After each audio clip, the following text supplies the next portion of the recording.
Why is it so hard to change unhealthy behaviors into healthy ones? Just think about it. We all know that smoking gives us cancer. We all know that eating lots of sugary foods can make us overweight. And we all know that exercising regularly helps keep us happier and our hearts healthy. So why don't we, as the Nike commercials say, just do it? Well, our brains were set up to remember where to get food so we could survive. And they were set up in a 3-step process: see food, eat food, feel good. 1, 2, 3. Now this trigger, behavior, reward process lays down a memory in our brain so we can remember where food is, so we can go get it when we're hungry. Now this was helpful way back in prehistoric times when we had to spend lots of time finding food, but we don't need it so much anymore because food is all around us. But this brain mechanism is still intact, going and going as we go about our day. So why do we smoke and overeat? Well, here's the paradox. Our brains use this same 1, 2, 3 process to learn how to smoke. And we learn how to eat when we're stressed or do other unhealthy things. Now here's how it works. Let's use eating as an example. First, something happens in your life. It could be good or bad. Let's call it a trigger. For example, what does it feel like when you eat a good piece of chocolate or some really delicious ice cream? Your brain says, oh, that feels good. Do that some more. So you can keep that good feeling going. And your brain lays down this memory. Oh, next time you want to feel good, you should eat some ice cream. And now you start to associate ice cream with feeling good. And this is when craving starts. The next time you see ice cream, you start to crave it, even though you aren't even that hungry.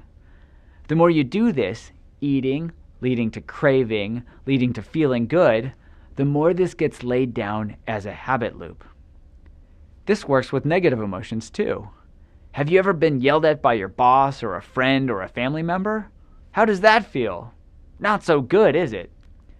Just like we want to have more good feelings, we also want bad feelings to go away as quickly as possible.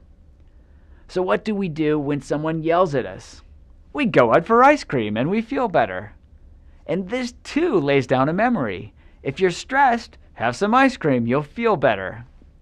The more you do this, get stressed, which leads to craving, which leads to eating ice cream or chocolate or whatever your comfort food is, the more this too becomes a habit.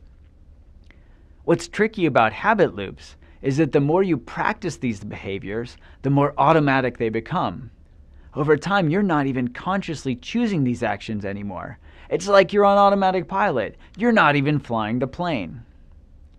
It may seem like this is tough to overcome. We've lost control. We're just slaves to our autopilot habits, reactively eating or smoking whenever something triggers us. And even when we notice cravings, what do they feel like? They're nasty little buggers getting under our skin, urging us to act until we satisfy them. And that thinking, self-control part of our brain called the prefrontal cortex, that part that knows that smoking is bad, that part that's shaking its finger at us saying we shouldn't eat that second cookie, why doesn't it come to the rescue and save us? Because it's the first part of the brain to go offline when we're stressed or hungry. Ironic, because this is precisely when we need it to help us out. Now, what can we do about these pesky cravings that are driving our lives? What can we do to get back in control? Well, how about this?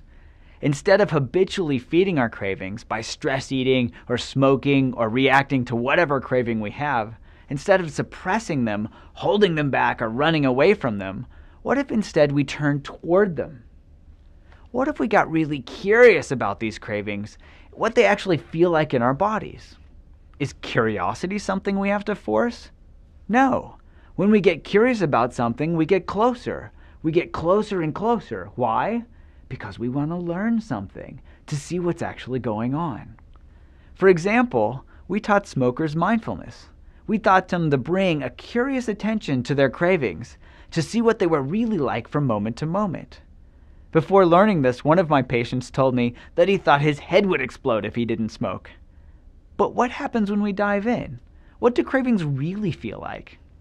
Instead of worrying that our heads might explode and smoking or eating to make sure they don't, When we bring curiosity to our moment-to-moment experience, we discover that cravings are actually just physical sensations that come and go, come and go.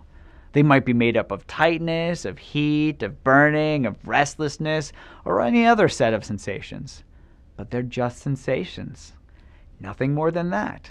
And when we see this, we learn something really important. Our heads won't explode because we can be with tightness, we can be with heat, and we can be with restlessness even as they come up, because eventually they go away. And suddenly we're back in control. We can clearly see that cravings are just made up of these momentary sensations. We can see that when we're curious, we can actually be with them because, well, what does curiosity feel like? It feels good, doesn't it?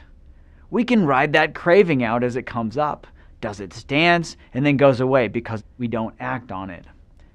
We break that habit loop cycle by not feeding it. Instead of trigger, habitual behavior, reward, we replace habit with curiosity so we don't have to act on it. And here's one more important part to this story. Because curiosity feels good, it's naturally rewarding.